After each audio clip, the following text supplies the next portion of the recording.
próximamente la vamos a tener acá en el hospital, que es la crioablación. Así vamos conociendo un poco más en qué consiste esta nueva técnica de tratamiento. Ustedes saben que cuando nosotros hacemos ablaciones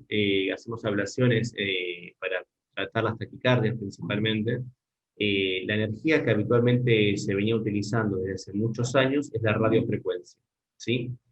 Vamos a ver que desde hace 20 años apareció una energía alternativa que es la crioablación, que es el frío, y la idea es un poco discutir qué es lo que nos aporta esta nueva energía. Cuando hablamos de una energía ideal para poder hacer una ablación, lo que nosotros buscamos es que la misma sea efectiva, o sea, que sea efectiva para poder tratar una variedad de arritmias cardíacas con mínima recurrencia. Obviamente tiene que ser una técnica, una energía segura, ¿sí? Que nos permita idealmente no tener complicaciones o tener posibilidad de efectos reversibles. Tener estabilidad, obviamente, del catéter para lograr una mayor eficacia, tratar de reducir al máximo el riesgo de daño de estructuras adyacentes, como el nodo AB, las venas, las arterias, el esófago, el frigo, porque muchas veces ocurre con la radiofrecuencia. Obviamente tener bajo riesgo de perforación miocárdica, y en lo posible es tratar de ser lo menos trombogénico posible y ser bastante preciso en el tamaño y profundidad de la lesión. Obviamente si es indoloro es lo ideal, y principalmente que sea fácil de poder utilizar.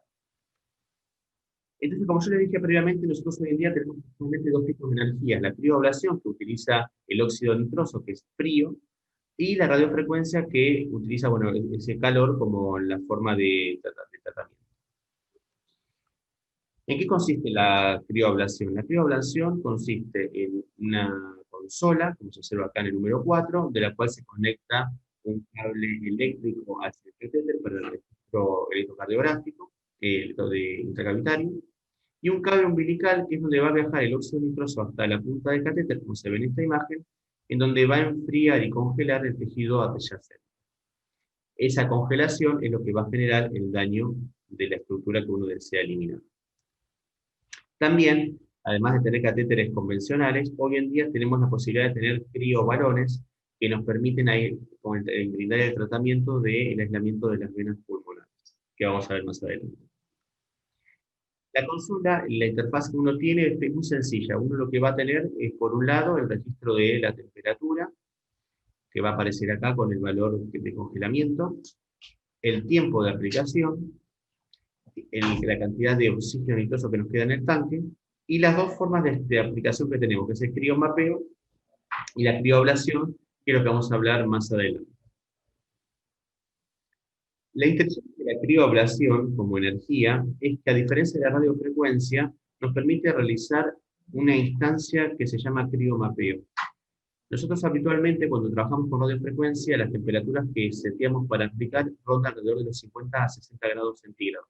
Como se observa en esta gráfica, esas lesiones son totalmente irreversibles. ¿Qué significa?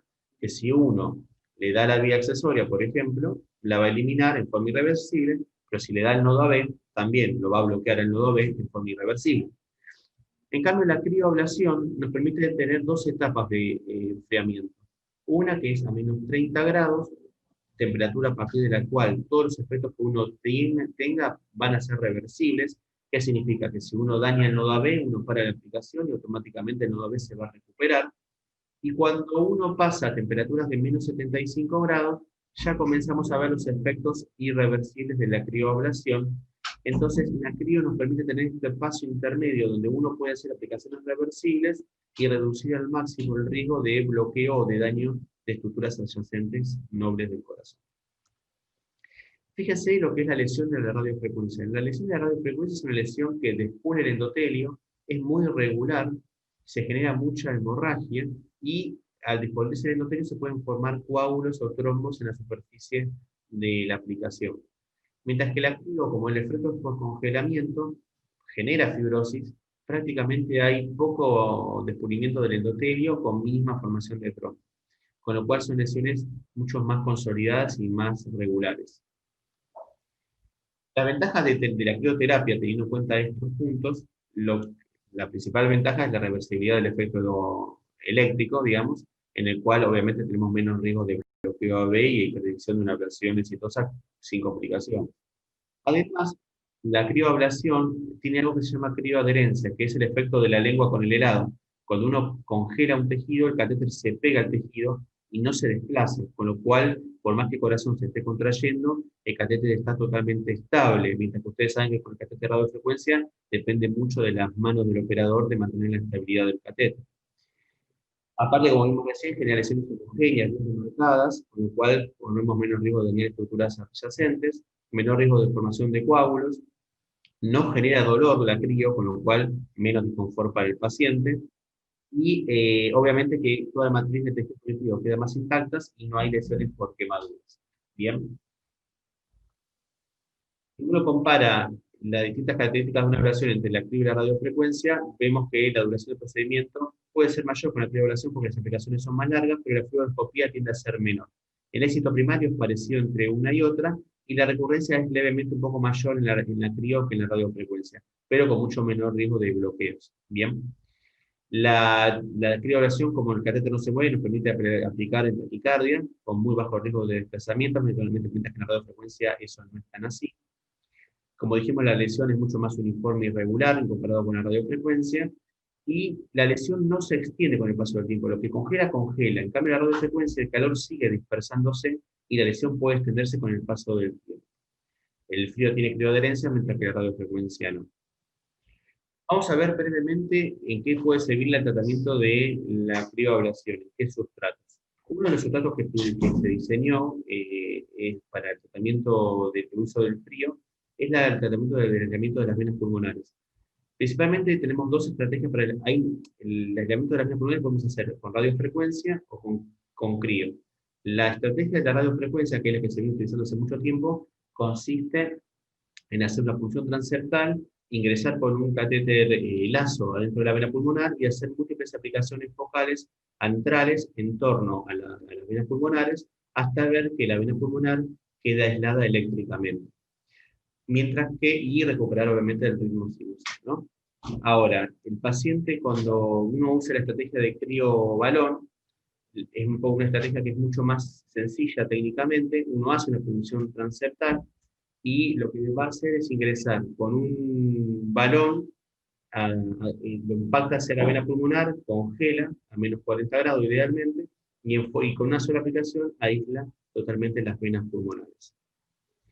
Pero además del tratamiento de la fibrilación auricular, nos permite tratar cualquier sustrato que está cerca del nodo AV o del GIS, como por ejemplo las vías accesorias perinodales o parisianas.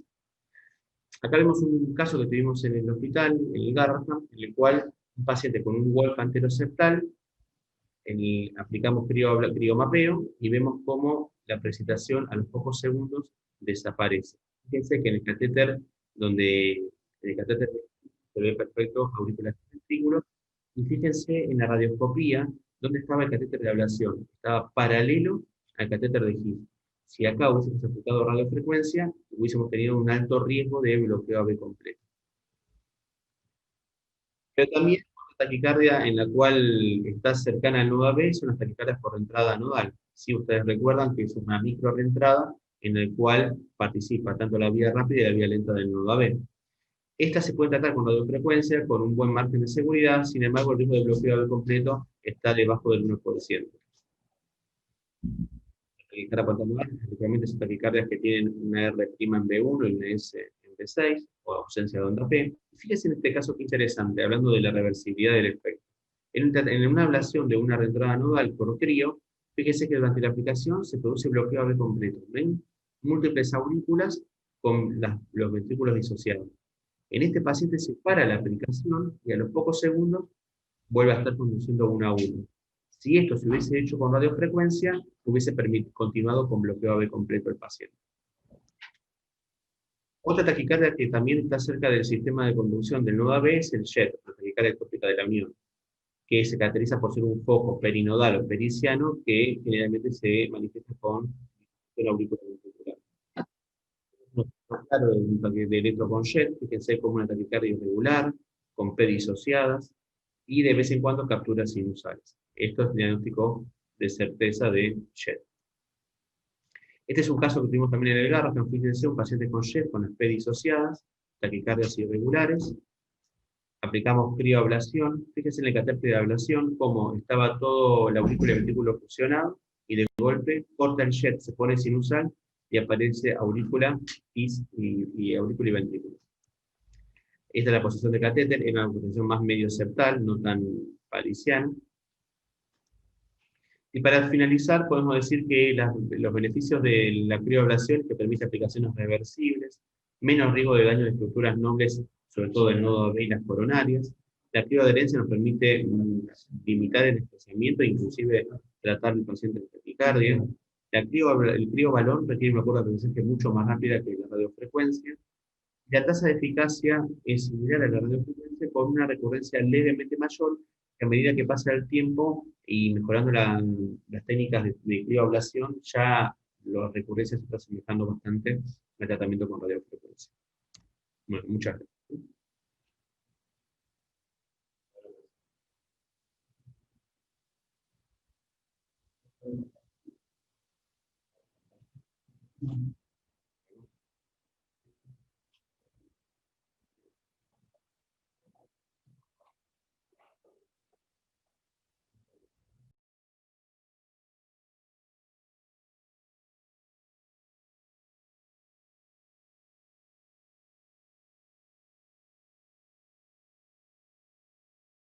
Bueno, mi nombre es Geraldo, soy técnico en prácticas cardiológicas, trabajo en el Hospital Italiano en el servicio de hemodinamia UCI, y la idea de esta charla del Cuore 2020 sería hablar un poquitito de lo que es un día de trabajo en lo que es el Hospital Italiano. Entonces, para realizar dicha función, lo que voy a hacer es hablar y presentar un caso, ¿sí?, de un paciente que entró a lo que es la sala de electrofisiología, de la cual nosotros formamos parte, ¿sí?, del servicio de electrofisiología. Entonces, el paciente que voy a presentar es un masculino de 18 años, ¿sí?, que presentó transposición de grandes vasos y comunicación intraventricular corregida en el periodo neonatal, con técnicas a través de switcheo arterial, como muestra la imagen. No voy a entrar en detalle de eso, ¿sí?, y que actualmente presenta una clase funcional de 4 METs, y manifestó, ¿sí?, palpitaciones y disneas que se podrían interpretar como disneas paroxísticas, por lo cual el equipo de electrofisiología infantil le pide la realización de un Holter. Estas son imágenes del Holter, en el cual se manifiesta ritmo de aleteo auricular, ¿sí?, con distintos grados de conducción, ¿sí?, AB, variable. A la vez también se identifica una frecuencia cardíaca media de 106 latidos por minuto, y trastorno en la conducción intraventricular, ¿sí?, con alteraciones en lo que es la repolarización ventricular. Se decide internar al paciente, se le realizan todos los protocolos dependientes ahora por la pandemia, ¿sí?, y se lo interna. Una vez internado el paciente, se le realiza esta plaquita de tórax, en la cual podemos decir que es una plaquita centrada, con adecuada técnica de inspiración, adecuada penetración, ¿sí?, y lo que podemos ver es el índice cardiotorácico un poquitito levemente aumentado, ¿sí?, mide aproximadamente 0,60, 0,66, y el segundo arco del lado izquierdo y del lado derecho un poquitito prominente, ¿sí?, por lo cual se le pide otros estudios que vamos a seguir viendo a continuación. Se le hace un electro de entrada, presenta un ritmo, como habíamos dicho, de aleteo auricular, ¿sí?, pero en esta oportunidad, ¿sí?, está un poquito más rápido, sí, están 130 latidos por minuto, con un eje a menos 130 grados, y se ve, ¿sí?, lo que es ese bloqueo de rama derecha, ¿sí?, esa trastorno en la conducción intraventricular, ¿sí?, con imagen de bloqueo de rama derecha, ¿sí? No hay que olvidarse que él había sido operado en su etapa neonatal de comunicación interventricular y la transposición de grande vaso. Bien, entonces se identifica un aleteo, ¿sí? Es un aleteo típico, ¿sí?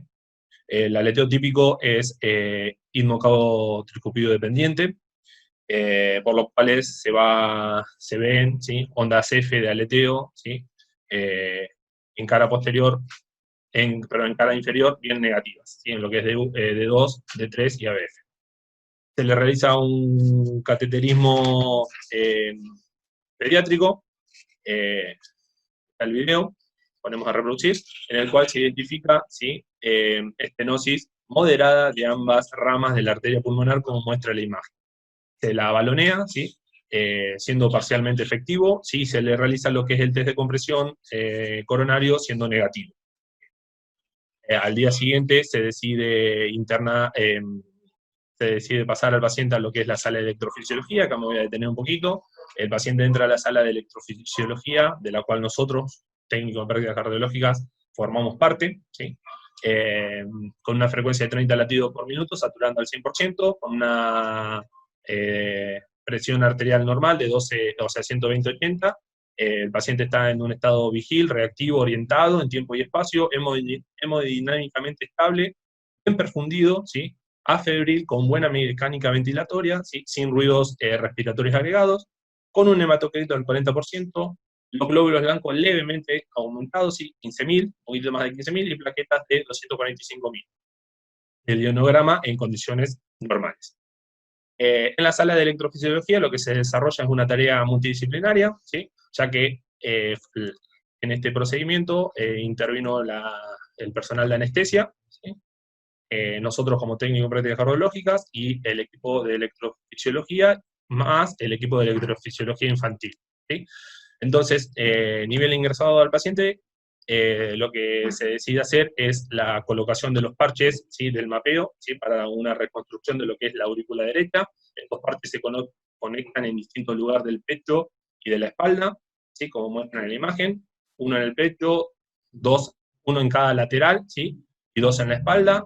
Además, se le conecta uno en la pierna, que es el que llevaría el tip encargado de la identificación de los parches, y se le conectan dos, uno en la espalda baja y uno otro más en la pierna, para lo que sería la dispersión de radiofrecuencia. Simultáneo a la conexión de todo esto, sumado a las 12 derivaciones del polígrafo, la agente de anestesia lo que hace es la colocación de lo que sería una vía central, una vía periférica, ¿sí?, y una vía arterial para infundir medicaciones y para tener lo que es la presión arterial durante el procedimiento. La agente de anestesia también lo que hace es dormir al paciente, entubarlo, para que el paciente se quede quietito y este mapa no se mueva durante el procedimiento, así saber dónde aplicar radiofrecuencia. Bien, y la agente de electrofisiología infantil, ¿sí?, en este caso Sebastián, realizó la punción de Selinger, colocando 3 introductores, 2 por vena femoral derecha, los 2 de 6 French en ese lado, ¿sí?, y uno de 8.5 French por lo que sería vena femoral izquierda. Por ese por ese introductor de vena femoral izquierda subió lo que es el catéter de ablación, que en este caso usó un catéter irrigado, ¿sí?, con sensores de presión, y estaría identificado con el 1 y el 3, ¿sí?, ya que es el catéter que se está moviendo, ¿sí?, y por los de Seifen subió uno de seno coronario, ¿sí?, que es un decapolar, que va a ir ubicado al seno coronario, que en esta imagen viene de arriba, pero es esta imagen solamente ilustrativa, y después, por el otro de Seinfeld, introdujo un catéter, un cuadripolar fijo, que va al BD como muestra la imagen, ¿sí? Entonces, con estos registros se obtiene lo que sería un trazado de polígrafo normal, que es ese que está ahí entre las imágenes. Entonces, con el catéter de ablación lo que se hace, y sumado a los parches, es ir tocando, ¿sí?, distintos puntos de lo que es la aurícula, ¿sí?, y producir una reconstrucción, como se ve en este video, de lo que sería la aurícula derecha, ¿sí? Además, ¿sí?, sirve para ver lo que vemos acá, que es cómo se propaga, ¿sí?, ese mapa de esos voltajes, ¿sí?, y en este caso, como es un aleteo, ¿sí?, vemos cómo el estímulo eléctrico, ¿sí?, recorre todo lo que es la aurícula, ¿sí?, haciendo un circuito de macroentradas y propagándose durante el tiempo, ¿sí? Características de un aleteo típico que pasa por lo que sería el istmo cabo-tricuspidio, acá marcado con donde Sebastián va a tener que aplicar, ¿sí? Entonces, el estímulo, como dijimos, va a ascender por lo que es el septum interventricular, hasta lo que es el techo de la aurícula derecha, ¿sí? Desciende por lo que es la cara anterolateral, ¿sí? Y completa el circuito pasando entre lo que es la válvula tricuspidia, ¿sí? Y lo que sería la desembocadura de la vena cava inferior, ¿sí? Entonces, como dijimos, este aleteo es típico, ¿sí? Istmo cavo tricuspidio. Bien. Se procede a medir los que sería el ciclo del aleteo, ¿sí? Dando un valor de 268, ¿sí? Esto habla de lo mismo, que es un aleteo típico, ¿sí? Ya que el aleteo típico, el ciclo va de 240 a 340, y el atípico va de 340 a 430 o 433, dependiendo los autores. Bien, Sebastián entonces empieza a aplicar, ¿sí? Radiofrecuencia, ¿sí? Hasta que en determinado momento el aleteo corta, como se muestra en la imagen, ¿sí? Sale con ritmo sinusal, ¿sí? En esta imagen que está acá, ¿sí? Se ve como cuando estaba aplicando la última porción de esa línea istmo-cavo-tricuspidia, ¿sí? El aleteo corta, ¿sí? Y sale con ritmo sinusal. Esto significa que esa macro entrada, ¿sí? Macro reentrada, ¿sí? Cortó y estaría solucionado lo que es el aleteo. Una vez aplicado, ¿sí? Hay que esperar un tiempo prudencial, que las lesiones se desinflamen, ¿sí? Y para justificar que el aleteo está bien. Y cuando están esperando, antes de eso, ¿sí? Se realizan las pruebas, ¿sí? Necesarias, ¿sí? Y se ve en esta imagen cómo se estimula desde cara lateral de la aurícula derecha y cómo el mapa de voltaje, ¿sí? De frente de onda, llega hasta lo que es la lesión y no sigue perpetuándose en el tiempo. Lo mismo pasa con esta, que se estimula desde lo que es el seno coronario, ¿sí? Llega hasta lo que es la línea istmo-cavo-tricuspidia, ¿sí? Y el estímulo eléctrico va por el otro lado a recorrer lo que es la aurícula. Esto significaría que la ablación fue correcta. Entonces, como habíamos dicho, ¿sí? Que pasemos de imagen, ahí está. ¿Sí? Esta imagen va a servir para identificar, ¿sí? Y para comparar lo que es previo a la ablación, como la distinta gama de colores significa que el estímulo se propagaba, ¿sí? Y como posterior a la ablación, ¿sí? Esa gama de colores cambió totalmente, ¿sí? Llega hasta donde está la línea istmo-cavo-tricuspidia y el estímulo se frena, ¿sí? Entonces, como habíamos dicho, se espera un tiempo prudencial, aproximadamente 30 minutos, ¿sí? Que las lesiones se desinflamen y ver que no siga conduciendo el aleteo, ¿sí? Y cuando estamos esperando ese tiempo, aparece esta taquicardia supraventricular, ¿sí? O taquicardia auricular, por reentrada nodal, ya que vemos la onda P posterior, el estímulo auricular posterior a lo que es el QRS. Bien, se produce el encarrilamiento de esta arritmia, ¿sí? A través de sobreestimulación ventricular, desde el ventrículo derecho, y se procede a cambiar el catéter de ablación, el irrigado, por un EPT, ¿sí? De 4 milímetros, ¿sí? Ya que va a ir a quemar lo que es la vía lenta de esta arritmia.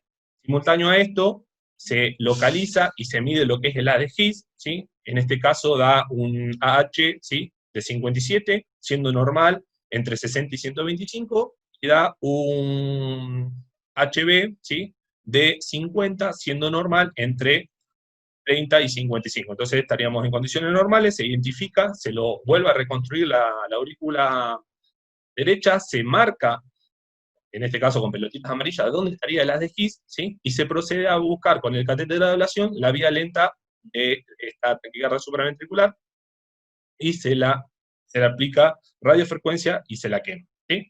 Posterior a todo eso, se realiza lo que sería en los periodos refractarios del nódulo auriculoventricular, ¿sí? Posablación, se sobreestimula y se ve que no vuelve a aparecer ni el aleteo ni lo que sería la reentrada nodal, por lo cual se podría decir que el procedimiento de la ablación de ambas arritmias fue efectivo. Se decide internar al paciente un día para controlarlo, por lo cual se le sacan los catéteres, se le sacan los introductores, se realiza un vendaje compresivo, ¿sí? Y Se controla al paciente por un día, ¿sí? Dando una tensión, una presión arterial normal, satura bien, ¿sí? Está vigil, orientado en tiempo y espacio, bien perfundido, sin signo de insuficiencia. Los sitios de punción no tienen grandes complicaciones, ¿sí? El laboratorio es normal, por lo cual el equipo de cardiología, sumado al equipo de electrofisiología infantil, deciden darle el alta al paciente presentando el siguiente electro, ¿sí? Este es el electro de alta, ¿sí? En el cual se evidencia un ritmo sinusal, una frecuencia cardíaca aproximadamente de 90 latidos por minuto, con un eje a menos 130 y imagen de bloqueo completo de rama derecha, tener en cuenta que él había estado operado, ¿sí? En etapa neonatal, por lo cual le quedó esa secuencia. Bien, como conclusión de esta charla, ¿sí? La idea era mostrar un poquitito la tarea que realizamos nosotros como técnicos en prácticas radiológicas, asistiendo al equipo de electrofisiología infantil y electrofisiología adulto, ¿sí? Y además de todas las otras tareas que realizamos, por supuesto, ¿sí? Demostrar que, y comprobar que esto es una tarea multidisciplinaria, ¿sí? Que trabaja más de un servicio, y que para que esto salga todo bien y coordinado, ¿sí? Hay que trabajar en equipo. Bueno, desde ya muchas gracias, hasta la próxima.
Bueno, buen día.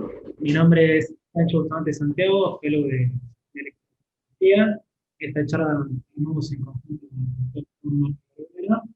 Así que bueno, vamos a hablar un poco de ablación de fibrilación auricular y cómo es el procedimiento paso por paso. Primero un poco de introducción de qué es la fibrilación auricular. Es la arritmia más frecuente del adulto, tiene una alta prevalencia a nivel mundial y generalmente afecta más a hombres que a mujeres. Es muy frecuente en pacientes mayores. La mayoría de los pacientes que tienen fibrilación auricular tienen más de 65 años y esta patología aumenta lo que es la morbilidad cardíaca y aumenta el riesgo de ACV en un 20 y un 30%. ¿Cómo es que sucede la fibrilación auricular? Bueno, acá tenemos un ejemplo de un electrocardiograma normal, en el cual vemos onda P, QRS y onda T, y un diagrama de lo que es el corazón, con las cuatro cavidades, aurícula derecha, aurícula izquierda, ventrículo derecho, ventrículo izquierdo, y una representación de lo que es el sistema de conducción normal. En el cual tenemos un nodo sinoauricular que va a mandar impulsos eléctricos, que es nuestro marcapasos natural, va a hacer que se contraiga la aurícula en primera instancia, posteriormente pasa por el nodo aurículo ventricular, y de ahí al ventrículo a través del GIS y la rama izquierda y la rama derecha. Todo esto hace que se contraiga primero la aurícula, después el ventrículo y después lo que es la repolarización ventricular. ¿Qué es lo que sucede en la fibrilación auricular? Bueno, hay múltiples focos, ¿sí?, que generan impulsos eléctricos dentro de la aurícula, generalmente en la aurícula izquierda y la aurícula derecha, y estos múltiples focos eléctricos lo vamos a ver en el electrocardiograma como una irregularidad, ¿sí?, de lo que es la línea de base, no vamos a ver claramente una onda T, y estos pulsos eléctricos irregulares que van muy rápido, llegan al nodo auriculoventricular, y el nodo auriculoventricular algunos latidos lo va a conducir y otros latidos no los va a conducir. Entonces, ¿cómo lo vamos a ver en el electrocardiograma? Como una irregularidad en los latidos, ¿sí? Se dice que la fibrilación auricular es una arritmia irregularmente irregular, ¿sí? Porque vamos a ver irregularidad en la frecuencia e irregularidad en la amplitud de los voltajes de los latidos ventriculares. ¿Cómo se trata la fibrilación auricular? Bueno, siempre decimos que tiene tres patas. Uno primero es tratar lo más importante, que es la profilaxis tromboembólica. Dijimos que aumenta entre un 20 y un 30% el riesgo de ACV. La otra pata del tratamiento es el tratamiento de lo que son las enfermedades coexistentes que predisponen a la fibrilación auricular. Y la tercera pata del tratamiento es una estrategia de control de ritmo o control de frecuencia. ¿Qué estrategia de control de ritmo encontramos? Bueno, esto es un resumen de lo que son las recomendaciones de las últimas guías europeas, en el cual vemos distintos escenarios: pacientes sin cardiopatía estructural, paciente con cardiopatía estructural, paciente con insuficiencia cardíaca. Se pondera mucho la elección del paciente y tenemos la elección de o medicación con drogas antiarrítmicas o con ablación con catéter, ¿sí?, en todos los escenarios. ¿Cuál es la recomendación más fuerte para indicar una ablación por catéter? En la auricular paroxística, en aquellos pacientes que tienen FA paroxísticas, están sintomáticos y fracasaron en lo que es el tratamiento con drogas antiarrítmicas. En este caso, la indicación es de clase 1 con un nivel de evidencia, ¿sí?, una indicación muy fuerte. Ahora, enfocamos un poco más a lo que es la ablación de FA. Este es un médico terapéutico con mejor perfil de eficacia farmacológico. Es un procedimiento seguro, inclusive en pacientes añosos, que es la fibrilación auricular, y está en constante desarrollo tecnológico. ¿En qué consiste? Bueno, lo que vamos a buscar en el tratamiento de la fibrilación auricular es eliminar los gatillos que generan la fibrilación auricular. ¿Cuáles son esos gatillos? Bueno, ya desde la década del 90 el grupo de trabajo de Aizaguirre demostró que la mayoría de los gatillos de la fibrilación auricular están dentro de las venas pulmonares. Entonces, ¿qué es lo que hace? Lo que se hace es, mediante un catéter, ¿sí?, vamos generando lesiones alrededor de las venas pulmonares para aislarlas eléctricamente del resto del miocardio auricular, ¿sí? Es importante tener en cuenta que la función que cumple la vena pulmonar, que es traer la sangre oxigenada del pulmón a la aurícula, no se ve afectada, ¿sí? Lo único que se hace es aislar eléctricamente el impulso que puede generarse dentro de las venas pulmonares del resto de la aurícula. Nosotros utilizamos un sistema de mapeo, ¿sí?, un sistema de mapeo electroanatómico, que es mediante parches de impedancia. Este es un esquema de lo que es el sistema de mapeo de Abbott, que es con la tecnología EnSite, en el cual se colocan parches en distintas zonas del tórax, en cuello y en pierna, y se van generando distintos ejes cartesianos, y con el catéter, ¿sí?, vamos generando un gradiente de electricidad, un gradiente de impedancia, en el cual vamos a ver todo el tiempo en qué sector está el catéter dentro del tórax, y vamos generando una reconstrucción de lo que es la anatomía cardíaca.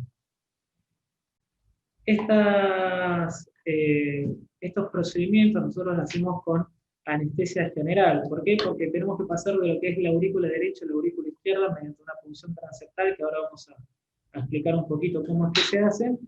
Y siempre utilizamos un sistema de monitoreo multiparamétrico: frecuencia cardíaca, el ritmo cardíaco, saturación, es un paciente que está ventilado, ¿sí?, con sedación profunda, entonces tenemos que asegurar una buena saturación. Utilizamos una medición de presión arterial invasiva. ¿Por qué? Porque el mayor riesgo o la mayor complicación que puede tener este procedimiento es la perforación cardíaca. Entonces, si nosotros generamos un taponamiento cardíaco, un derrame pericárdico, lo vamos a ver rápidamente en la presión arterial invasiva. Y también vamos chequeando con la presión arterial invasiva para ver que no haya ningún desajuste entre estas presiones. Para hacer el sistema para reconstruir lo que es la anatomía cardíaca, a todos los pacientes les solicitamos previamente una tomografía cardíaca con contraste, ¿sí? Entonces vamos a hacer lo que es la reconstrucción de la aurícula. Acá vemos distintos cortes de lo que es la tomografía, y este es la reconstrucción que hace, el verismo que hace el software, y nosotros después con el catéter vamos a tratar de reconstruir esta anatomía. ¿Qué materiales utilizamos? Bueno, los parches que nos van a servir para el navegador, para el sistema de mapeo electroanatómico, los electrodos, que son los electrodos de superficie del electrocardiograma de 12 derivaciones habitual, introductores vasculares. Nosotros usamos un introductor de 8.5 French, porque los catéteres tienen en general un grosor de 7 French, y en el caso que haya que pasar alguna medicación o volumen, utilizamos el lumen lateral del introductor. Utilizamos una vaina y una aguja de punción transeptal con su respectiva cuerda.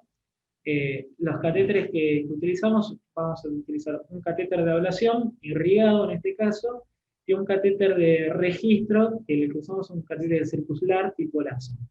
Los conectores, tanto el catéter de ablación como el catéter de registro, una tubuladura para el catéter irrigado y reactivos para el control de coagulación. Esto es un set de parches, como dijimos, va en distintas partes del tórax, parte lateral, derecha, izquierda, frontal y posterior.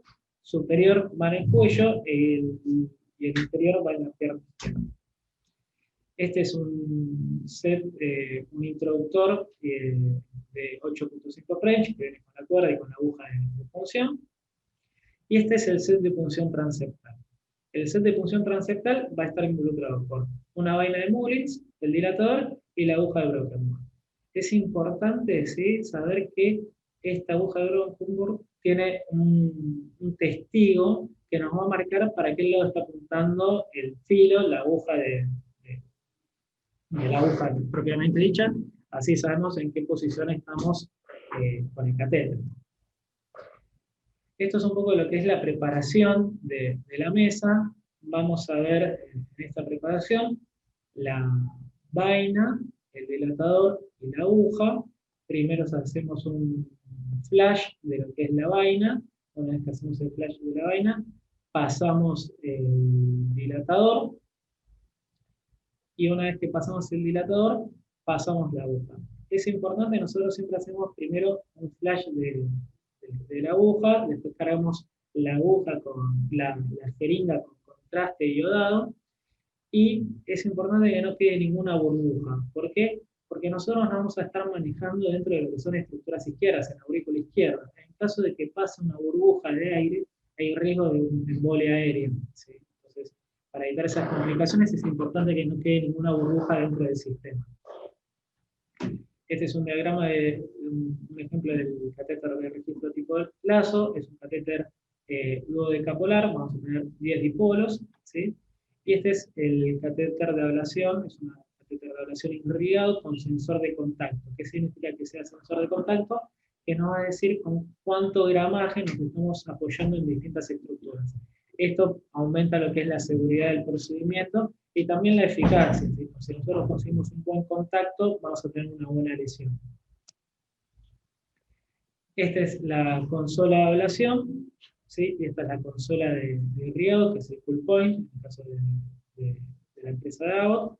Y dentro de lo que es la consola de ablación, vamos a poder programar lo que es el power, la potencia, la temperatura, la impedancia y los segundos. Estas son medidas de seguridad que utilizamos. Nosotros, en este caso, está programado en 3065. En el caso de ablación de fibrilación auricular, nosotros usamos una estrategia de high power. Ponemos 45 watts y 50 grados centígrados. En el caso de que nos quisiesen manejar en otra estructura, por ejemplo, bloquear el istmo caudal-tricuspide en un LT auricular, el seteo va a ser distinto, 50, 70 grados, y eso va a depende de qué estructura queramos lesionar. ¿Cómo se comienza? Bueno, esto hacemos primero un acceso vascular, esto es un diagrama de lo que es el triángulo de Scarpa. Por el ligamento inguinal, palpamos el curso femoral y 1 centímetro por debajo y 1 centímetro para el medial, vamos a tener la vena. Mediante técnica de Sellinger modificada, hacemos la punción con una aguja, retiramos sangre venosa, sacamos la jeringa y pasamos la cuerda. Una vez que pasamos la cuerda y estamos seguros que estamos en vena cava inferior, retiramos la aguja y por sobre esa cuerda avanzamos el introductor con el dilatador. En este caso nosotros hacemos dos punciones, una para el catéter y otra para una para el catéter de la ablación y otra para el catéter de registro. Entonces, acá en este caso la diferencia es que en vez de pasar una cuerda corta, pasamos una cuerda larga. Esa cuerda larga nosotros la vamos a ir avanzando, ¿sí? Por radioscopía, en antero-posterior, para llegar a lo que es la vena cava superior, ¿sí? Una vez que estamos en vena cava superior, vamos avanzando la vaina con el dilatador, ¿sí?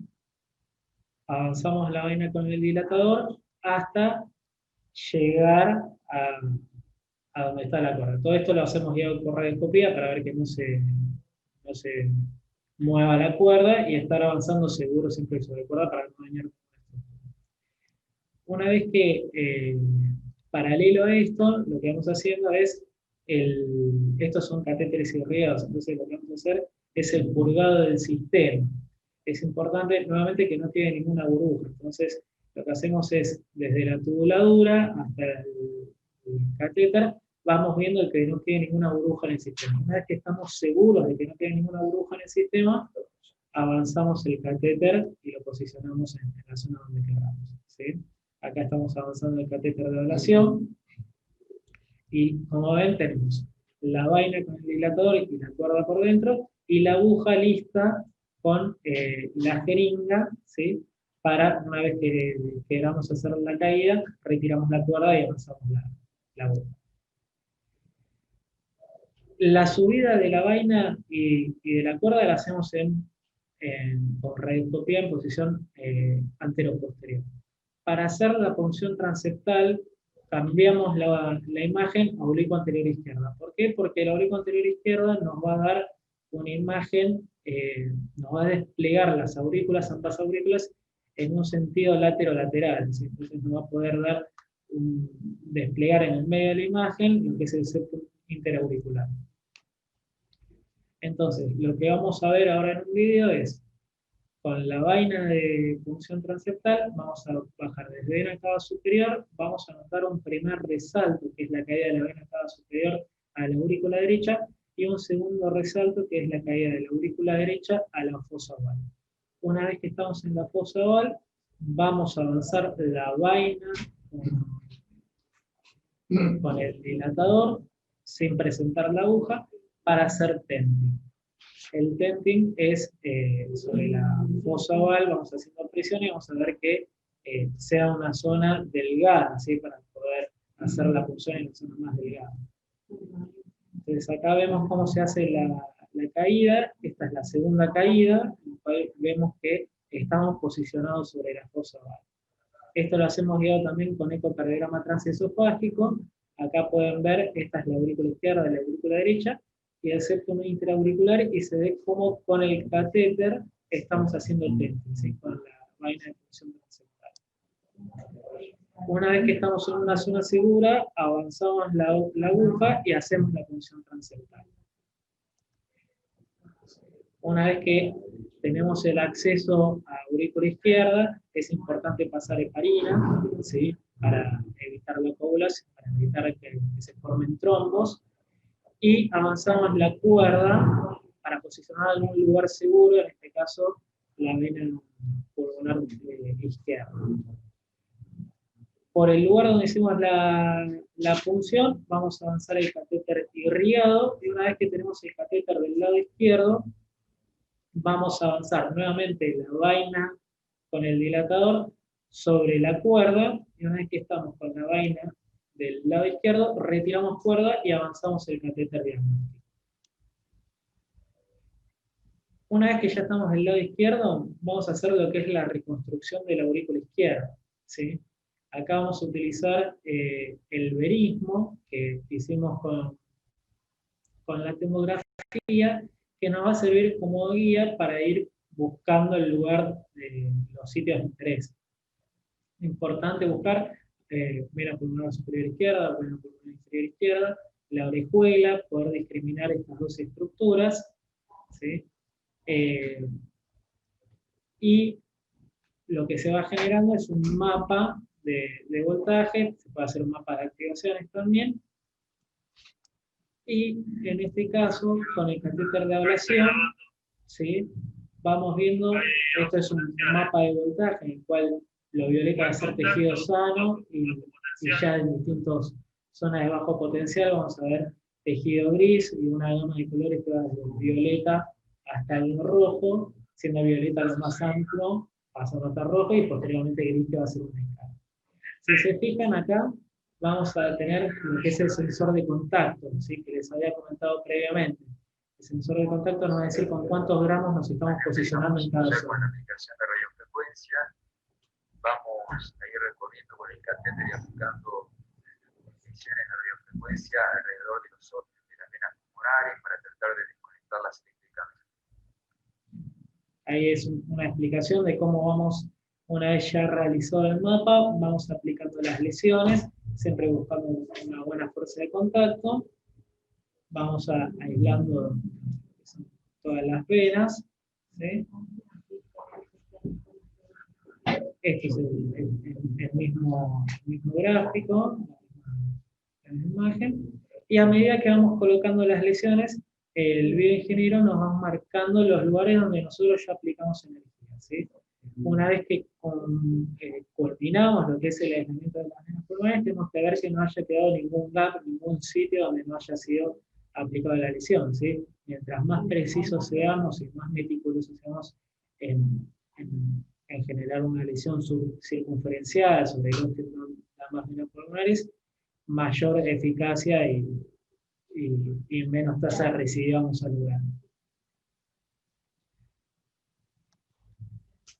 Bueno, una vez que finalizamos el procedimiento, mientras el paciente está con sedación, lo que hacemos es un punto en 8, ¿sí? Una parte va a pasar por detrás de los introductores y otra parte va a pasar por delante. Entonces, ¿qué es lo que hacemos con esto? Lo que evitamos es tener que colocar un vendaje compresivo y estar apretando sobre el sitio de función una vez que retiremos los catéteres. ¿Por qué? Porque nosotros vamos a hacer un punto sobre el tejido celular subcutáneo, y al forzar ese punto, al comprimir ese punto, el vendaje, lo que sería el vendaje compresivo, la hemostasia, va a estar dada por la compresión en el celular subcutáneo. En este caso, en vez de atar el punto, lo que hacemos es ajustarlo con una llave de 3 vías que utilizamos en este procedimiento, y con eso la verdad que logramos una buena hemostasia, evitamos el vendaje compresivo, que muchas veces es incómodo para los pacientes, y la verdad que los hematomas son pocos.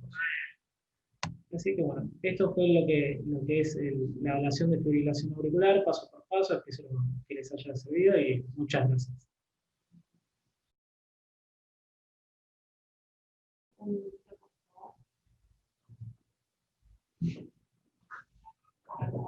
Buenos días. Bueno, vamos a dar comienzo a un pequeño debate. En primer lugar, quiero felicitar a todos los expositores. Fueron todas charlas muy, muy interesantes y muy claramente expuestas sobre todo. Y sobre todo, además quiero decir que algo que quedó claro es que nosotros los cardiólogos, ya sea clínicos o intervencionistas, no podríamos existir sin el apoyo de los técnicos.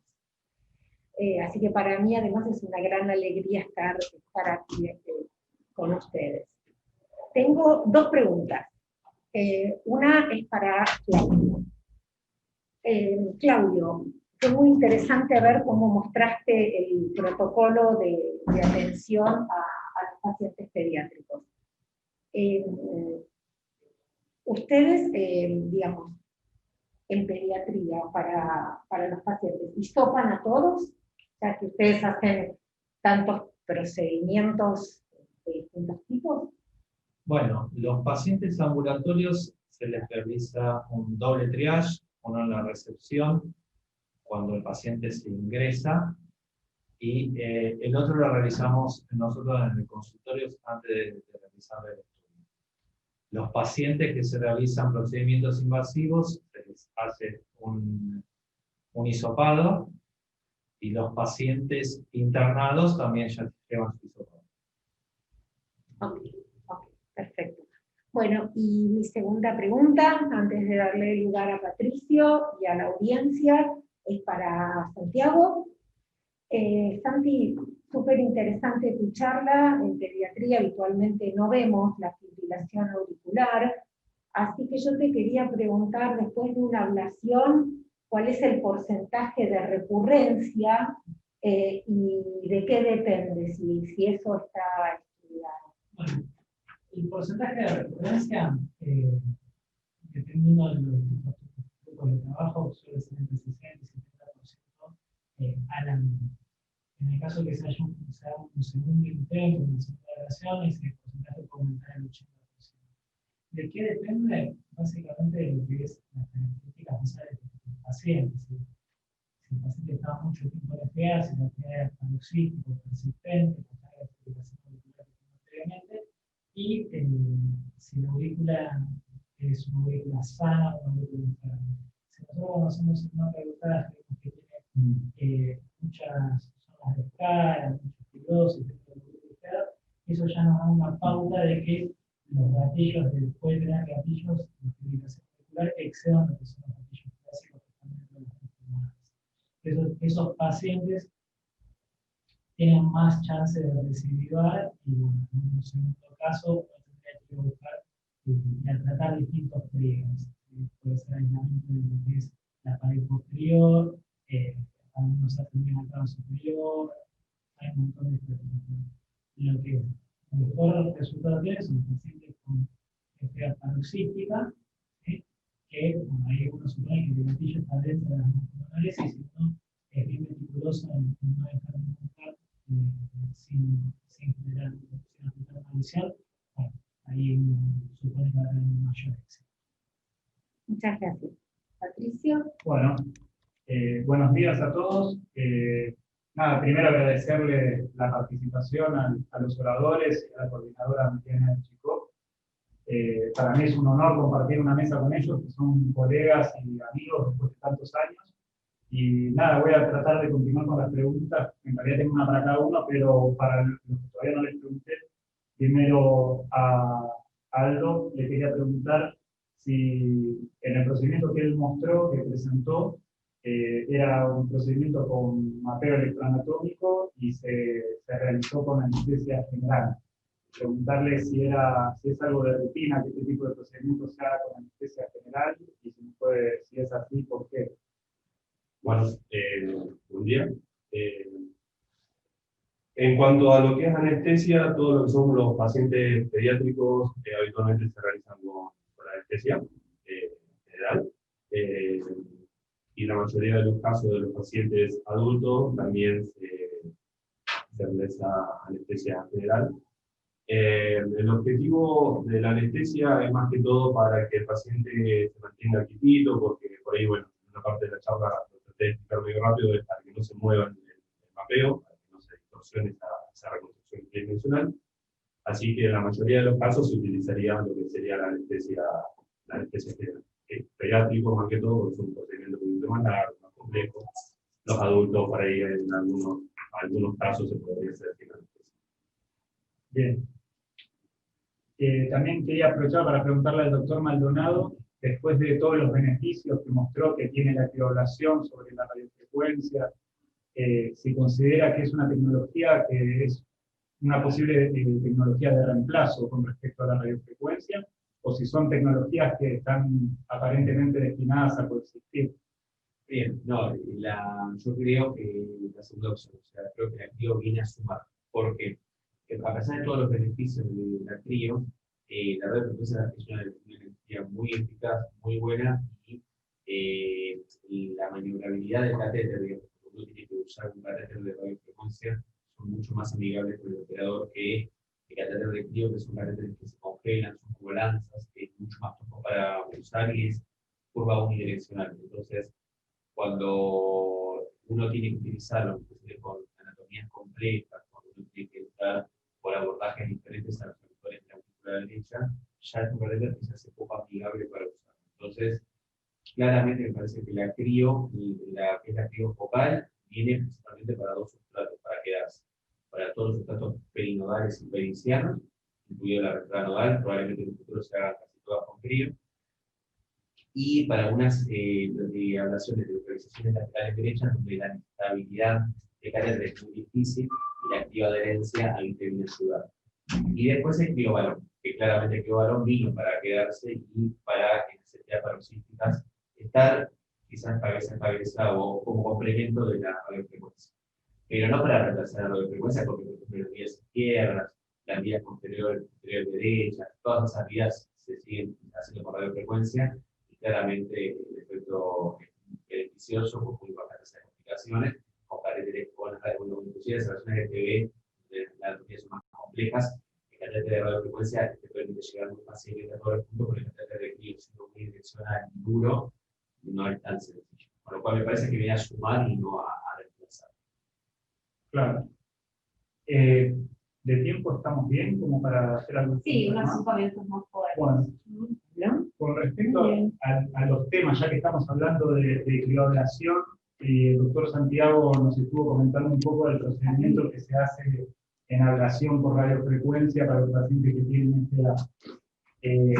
Hay nuevas tecnologías con respecto a los catéteres que se pueden utilizar para las ablaciones de fibrilación auricular, que siempre las empresas, me parece, a donde más apuestan a catéteres novedosos, a resolver los problemas que tienen esas ablaciones que son tan largas, que muchas veces cuando intentábamos hacerlas con balón de CRIO, teníamos el inconveniente de que los balones eran de un tamaño único y no se adaptaban por ahí a la morfología de las desembocaduras de las venas pulmonares.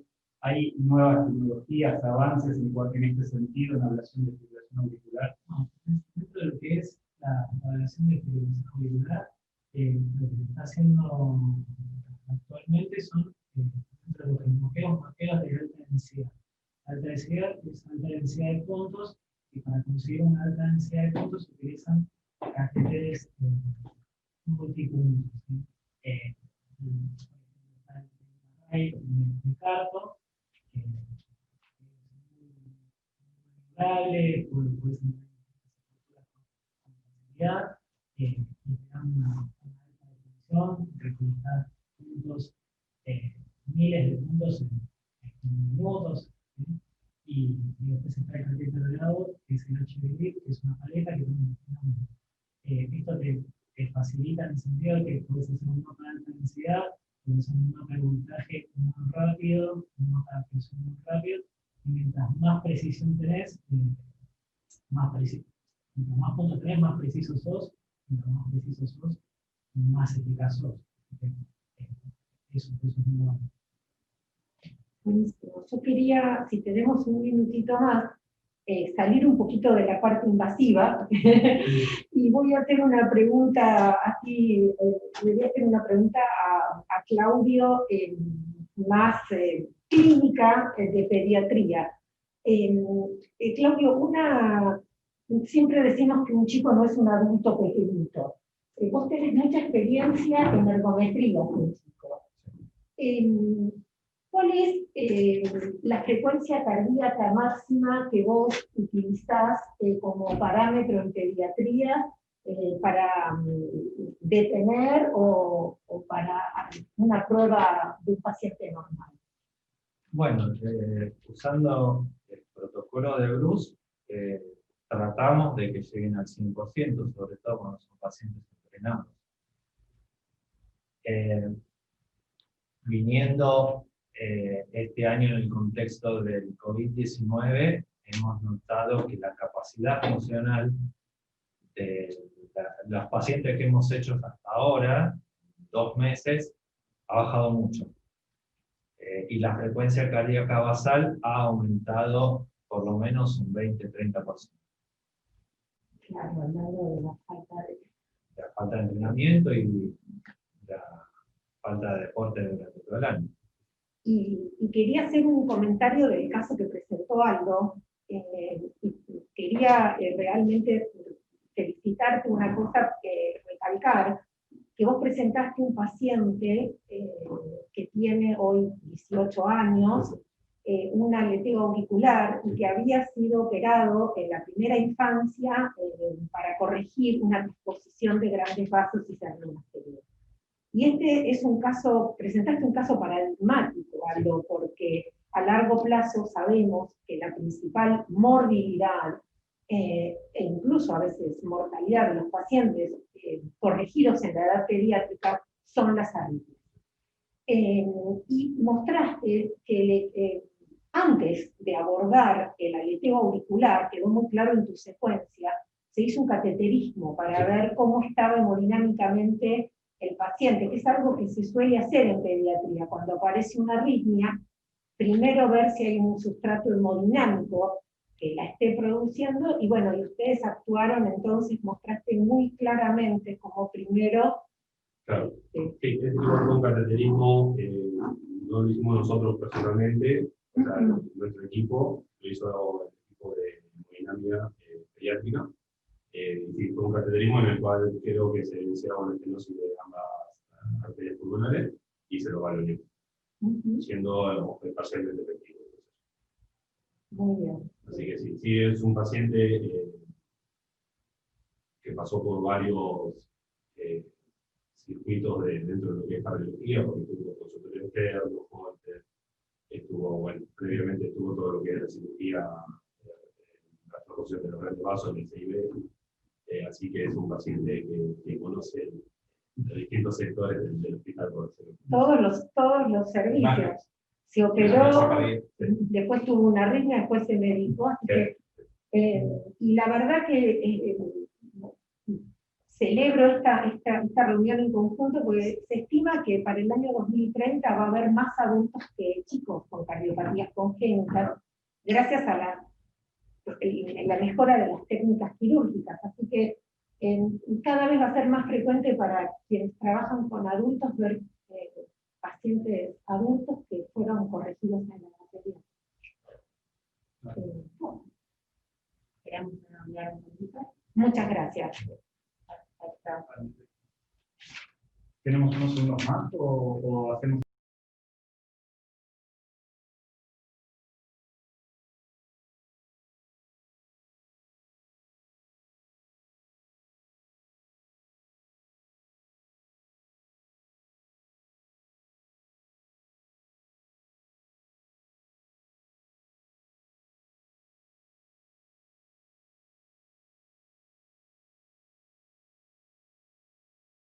A los operadores que hacen las ergometrías y los estudios. Nosotros en unidad coronaria tampoco tenemos todos los pacientes con hisopados, y de hecho hay momentos donde estamos esperando el resultado o tenemos un resultado y eventualmente el paciente puede contagiarse y cambiar eso. Y tenemos reglado el equipo de protección que utilizamos de acuerdo al pretest, a la posibilidad que el paciente tiene de tener COVID, y también de acuerdo a lo que le hacemos al paciente. Y tenemos dividido en equipos de protección 1, 2 o 3, de acuerdo a la complejidad del paciente.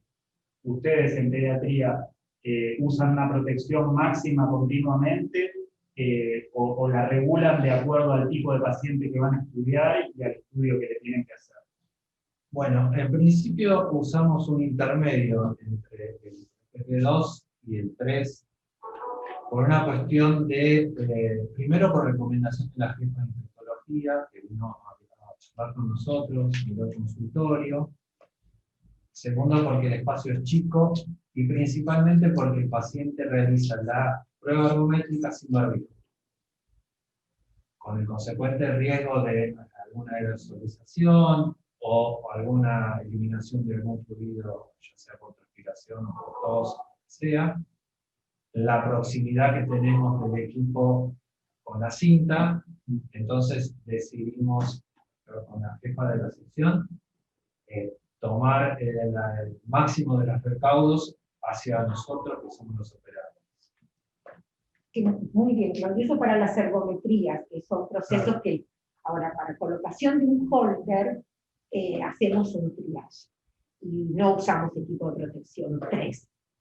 También es importante mencionar que hay muchos pacientes pediátricos que no llevan barbijo, porque son chiquitos, porque se asustan. Entonces, nosotros en esos casos sí probablemente siempre usamos, además del barbijo quirúrgico de triple capa, la máscara facial, siempre que la situación lo permita también, ¿no? Porque a veces algunos se asustan.